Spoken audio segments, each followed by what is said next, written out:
Bonjour mes amis, j'ai reçu beaucoup de questions sur comment faire pour quitter un pervers narcissique. Pourquoi est-ce que c'est si dur de se retrouver seul et de s'en remettre juste après? Pourquoi est-ce que j'ai l'impression que le pervers narcissique s'en sort mieux dans sa vie que moi aujourd'hui? Et pourquoi est-ce que je trouve ça autant injuste quand je regarde la situation? On va répondre à toutes ces questions une par une, il y en a 6 au total. Et vous savez que ce sont des questions qui sont extrêmement importantes pour moi car j'ai cette envie, cette ambition de faire que les pervers narcissiques ne réussissent plus leurs mauvais traitements, que les gens qui soient gentils, les gens qui sont bons, les gens qui envoient du bonheur au monde se retrouvent enfin heureux dans leur relation de couple, et surtout que cette étape passe le plus facilement possible et qu'on retrouve une vie normale et encore plus heureuse juste après. Je vous rappelle qu'il y a un test dans la description juste sous cette vidéo pour savoir si la personne que vous fréquentez était vraiment un pervers narcissique ou pas. Vous allez voir, c'est quelques questions toutes simples à répondre. Il y en a un peu plus d'une vingtaine et à la fin, vous aurez un score sur 100 pour savoir quel est le degré de perversion de la personne que vous avez fréquentée. La première question qu'on m'a posée, c'est pourquoi est-ce que c'est si dur d'admettre que la personne que j'ai fréquentée était un pervers narcissique? Pourquoi est-ce que j'ai mis autant de temps? Pourquoi est-ce que même encore aujourd'hui, j'ai du mal à l'accepter? Ce qu'il faut savoir, c'est que on est des êtres humains. Et c'est tout à fait normal, à un moment donné, d'avoir ce qui s'appelle de la dépendance affective. Malheureusement, lorsqu'on a trop de dépendance affective, on a un besoin de communiquer avec l'autre, on a besoin d'être avec l'autre qui est beaucoup trop grand. On a besoin d'être aimé, on a besoin que l'autre nous rassure en permanence.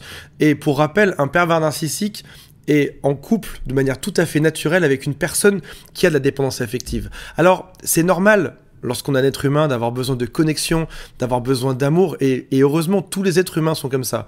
Sauf qu'à un moment donné, si on a trop ce besoin d'amour, si on a trop ce besoin de connexion avec l'autre, on peut être amené, à un moment donné, à faire des choses qui ne nous ressemblent pas pour être aimé. On va par exemple trop donner à l'autre, on va par exemple trop accepter les conditions de l'autre, on va par exemple parfois se retrouver à faire des choses qu'on n'aurait jamais fait en temps normal, parce que l'autre en face qui est pervers va nous imposer des choses, va venir transformer notre réalité, ou va venir nous faire des demandes qui sont totalement illégitimes. Et cette dépendance affective qui se met en place chez nous vient répondre à l'autre, vient juste s'adapter, et c'est là que le couple marche aussi bien. C'est pour ça que cette dépendance se crée de manière aussi forte. Pourquoi est-ce que c'est aussi dur à admettre? Souvent aussi parce que on refuse de voir qui est l'autre en face de nous. On a parfois cette tendance à fantasmer la réalité. On se dit, ok, l'autre est comme ça aujourd'hui, mais je pense que ça peut s'arranger. Je pense que l'autre peut être différent. Ok, c'est vrai qu'il a quelques traits de perversion, il est un peu narcissique aussi, mais si ça se trouve, c'est pas le cas. Et peut-être qu'il suffirait juste que je me change, que je sois différent pour que l'autre se modifie en face de moi. Je vais vous donner une théorie qui est très simple, qui s'appelle l'hypothèse du Père Noël. C'est en gros que lorsque des enfants arrivent à la période de Noël, ils ont toutes les informations en face d'eux pour découvrir que le Père Noël n'existe pas. Ils ont plein de signaux, ils ont plein de red flags, de signaux rouges, comme on dit en anglais. Par exemple, ils pourraient se rendre compte qu'il y a des gens qui sont déguisés dans les magasins en Père Noël. Ils pourraient se rendre compte qu'ils ont fait des demandes de cadeaux au Père Noël, et que bizarrement ce sont les cadeaux qu'ils ont vus quelques semaines auparavant dans les magasins. Ils pourraient se rendre compte qu'ils n'ont jamais vu le Père Noël. Mais ils fantasment cette histoire, ils fantasment que le Père Noël existe vraiment, que le gros bonhomme rouge va descendre de la cheminée et venir leur donner ses cadeaux. Et malheureusement, dans un couple, on peut aussi avoir ce fameux syndrome du Père Noël. C'est se dire, ok, il y a des problèmes aujourd'hui, mais je refuse de les voir. Parce que l'autre peut changer, parce que l'autre peut être différent. Parce que moi, ce que je veux, c'est un couple où tout se passe bien. Et finalement, il suffirait juste qu'il y ait quelques efforts pour que ça arrive. Sauf qu'en fait, on a fantasmer quelque chose qui n'existe pas. Et on ne l'accepte pas. On n'accepte pas de voir l'autre tel qu'il est. On n'accepte pas de voir les signes de l'autre. On n'accepte pas de se dire, à un moment donné, ok, cette situation est délirante, ça ne fonctionne pas. Non, on préfère se réfugier dans nos rêves d'un couple imaginaire où tout se passerait bien, mais finalement qui n'a jamais eu lieu. Parce que le pervers narcissique est aussi une personne qui a beaucoup menti et qui va venir manipuler tout le long. À un moment donné, il faut être honnête avec soi-même et juste accepter les faits tels qu'ils sont. J'ai une personne au téléphone hier qui m'a dit « Mais mon ex est une personne qui peut être tellement adorable, qui peut être tellement gentille, qui peut me donner tellement. » Je dis « Oui, mais aujourd'hui, concrètement, est-ce que cette personne te donne ça? Est-ce que cette personne dernièrement t'a montré ces signaux? » Il me dit non, mais elle pourrait le faire. Je dis oui, c'est juste que tu te raccroches à des choses qui n'existent pas. Et si tu es honnête, tu dois regarder de manière claire et précise comment est l'autre et réaliser que cette personne aujourd'hui ne te donne pas les choses suffisantes pour que le couple se passe bien, pour que la relation se passe bien. L'autre était peut-être tyrannique, l'autre t'a peut-être menti, l'autre t'a peut-être pris des choses, l'autre a peut-être tout fait pour t'énerver, te rendre dingue. Et c'est ça qu'il faut regarder aujourd'hui. Et non pas se rappeler d'un début de relation où tout était rose, où tout se passait bien. Non, ce qui est intéressant de regarder, c'est la deuxième phase. C'est la phase où ça se passait mal, qui est la vraie phase. Le moment où le pervers narcissique tombe le masque et où cette personne est vraiment la personne qu'il est au fond de lui. La deuxième question qu'on m'a posée, c'est comment faire pour quitter une personne qui ne m'aime pas assez. En réalité, la chose à faire, c'est de remonter ses standards, c'est de se demander ce qu'on veut vraiment dans la vie, ce qu'on veut vraiment sur Terre, et quel est le type de couple qu'on veut.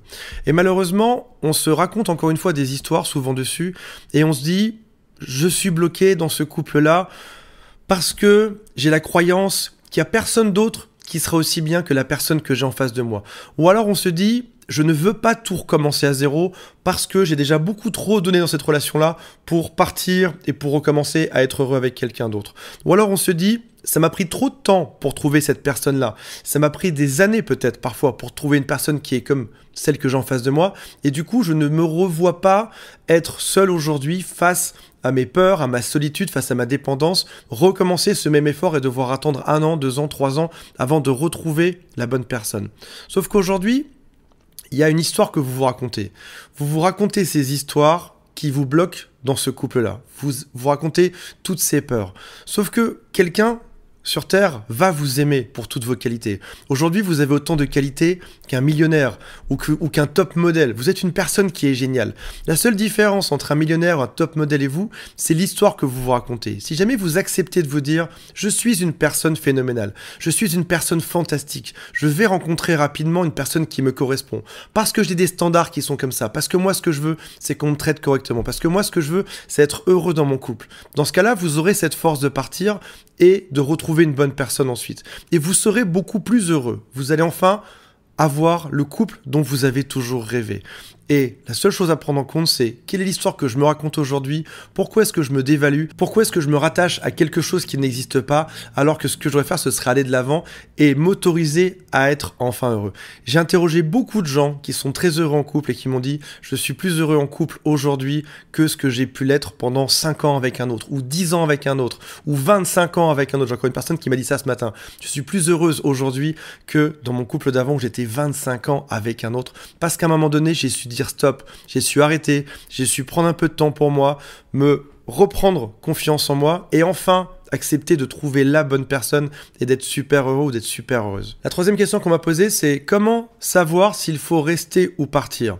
Une chose que je peux vous dire aujourd'hui, mes amis, c'est que déjà, si on se pose cette question-là, c'est pas bon signe, c'est qu'a priori, il faut partir. Une personne qui est super heureuse dans son couple n'a pas besoin de te poser ces questions-là. C'est une évidence. Je suis heureux, je suis heureuse dans mon couple. Je suis super content d'être avec une personne qui me respecte, qui est bienveillante, avec qui tout se passe bien. Ok, on a quelques accrochages parfois, mais globalement, on est super heureux et ça se passe bien.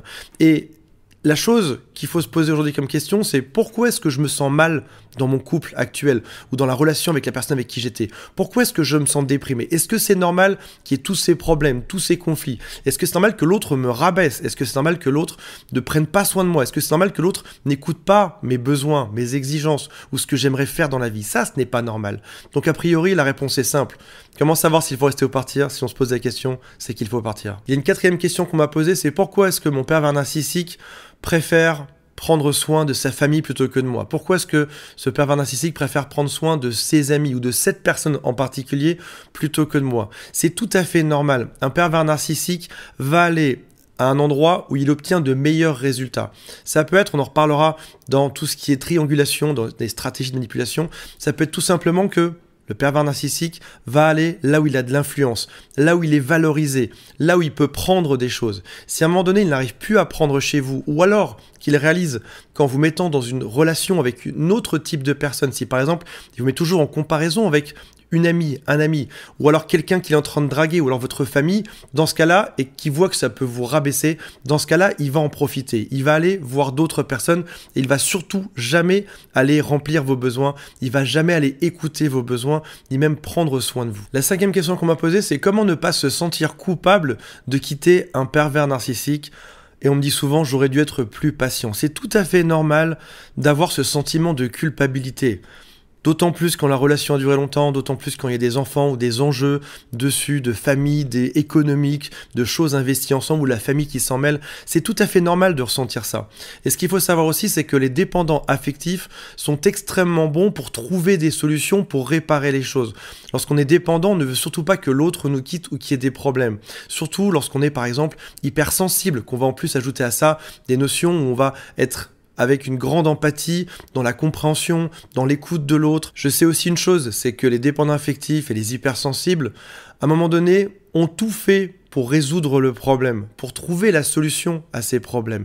Ils ont tout essayé, de se comporter différemment, de penser différemment, de dire des choses différentes. Ça peut être d'aller s'habiller différemment, ça peut être d'aller changer les équations, ça peut être d'écouter l'autre différemment, ça peut être d'aller voir un thérapeute, un psychologue, ça peut aussi être de simplement essayer de renouer la discussion pour que ça avance. Et au bout d'un moment, quand on a tout essayé, on peut se dire « Ok, très bien, j'ai tout fait pour que cette situation s'arrange. J'ai été jusqu'au maximum de ce que je pouvais donner. » Malheureusement, aujourd'hui, ce que je vois, c'est que malgré le fait d'avoir donné une seconde chance, une troisième chance et un nombre incalculable de chances, la chose ne marche pas, ça ne fonctionne pas derrière. Et dans ce cas-là, je peux partir sans avoir aucun regret. Est-ce qu'aujourd'hui, dans votre cœur, vous qui êtes une personne loyale, solide, est-ce qu'aujourd'hui, dans votre cœur, vous avez l'impression que l'amour en face de vous était loyal et solide également? Est-ce que ça a été respecté? Quand on donne son cœur à une personne, quand on donne tout son amour à une personne, on veut que l'autre en face nous donne exactement la même chose. Est-ce qu'aujourd'hui c'est quelque chose qui est respecté ou pas? Si vous avez tout fait pour que ça s'arrange et qu'aujourd'hui vous n'avez pas ça en face de vous, c'est tout simplement que vous devez partir sans vous sentir coupable. La sixième question qu'on m'a posée, c'est pourquoi est-ce que le pervers narcissique s'en sort mieux que moi dans sa vie? On peut avoir cette impression parfois. C'est qu'on se quitte, on se sépare et on se dit mince, j'ai été abusé, j'ai été manipulé par l'autre. L'autre a totalement abusé de moi. Et qu'est-ce que je vois aujourd'hui? C'est que l'autre s'est remis en couple, l'autre a l'air super heureux, l'autre avance et en plus, il rejette toutes les fautes sur moi auprès de son entourage, auprès de ses amis ou alors sur les réseaux sociaux ou alors en m'envoyant des messages qui sont destructeurs. Pourquoi est-ce qu'à un moment donné, il n'y a pas le karma qui tourne et cette personne qui va enfin subir ce qu'il mérite et moi qui ai enfin une vie heureuse? La première chose, c'est que il faut accepter que ce que vous voulez voir pourrait ne jamais arriver. C'est-à-dire que on a envie que, par exemple, le karma vienne ruiner la vie de l'autre. Mais c'est pas une bonne chose. C'est pas une chose qui est correcte à souhaiter à quelqu'un déjà tout court. Et puis aussi, ce qu'il faut savoir, c'est que notre ego aimerait voir cette personne souffrir en face de nous. Mais ça pourrait ne jamais arriver. Ou alors, encore plus probablement, cette personne a souffert déjà toute sa vie. Les pervers narcissiques sont des gens qui sont des coquilles vides, qui ne sont pas heureux. Donc ça veut dire que cette personne n'était déjà pas heureuse dans sa vie, toute seule. Cette personne n'était pas heureuse avec vous parce que au début, il a fait semblant, il a mis son masque de manipulateur. Au début, tout se passait bien, mais finalement, vous avez vu son vrai visage juste après. Et ça veut dire que même si aujourd'hui, sur les réseaux sociaux, votre ex vous prétend d'avoir une vie super heureuse et géniale où tout se passe bien, aujourd'hui, il joue juste un rôle. Et ce qu'il faut savoir, c'est que derrière ce rôle, derrière ce masque, se cache la même personne triste. Le problème, c'est pas vous. Parce que c'est souvent ce qu'on se dit quand on quitte ou quand on se fait quitter par un narcissique, c'est que le problème vient de moi, c'est moi le problème, c'est moi qui aurais dû changer, etc. Le problème vient pas de vous aujourd'hui, c'est pas vous qui avez à changer. C'est juste l'autre qui est triste, qui est vide, qui a une vie qui n'a aucun sens. Et il faut pas se rappeler des périodes de ce qui s'appelle love bombing, c'est lorsque l'autre pensait tout le temps à vous, vous envoyez tout le temps des messages, ni même dans la phase lune de miel, c'est lorsque l'autre faisait tout pour s'adapter à vous au tout début et que vous trouviez ça parfait. Ce qu'il faut se rappeler, c'est du moment où l'autre a montré enfin son vrai visage, parce que c'est comme ça que cette personne est, malgré le fait qu'il va dire à vos amis que c'est lui la victime ou que c'est elle la victime, malgré le fait que aujourd'hui vous fait porter le chapeau pour tout ça, dites-vous juste que l'étape ultime de la chose que vous voulez atteindre aujourd'hui, c'est du pardon. C'est du pardon vis-à-vis de vous-même et vis-à-vis de l'autre. Et se dire, ok, c'est parfait tout ça, mais je m'en fiche. Je m'en fiche, bonne journée, bye. On est juste plus dans la même vie. Et vis ta vie que je te souhaite la plus heureuse possible, différemment, ailleurs, avec d'autres personnes. Ne me mêle juste pas à tout ça.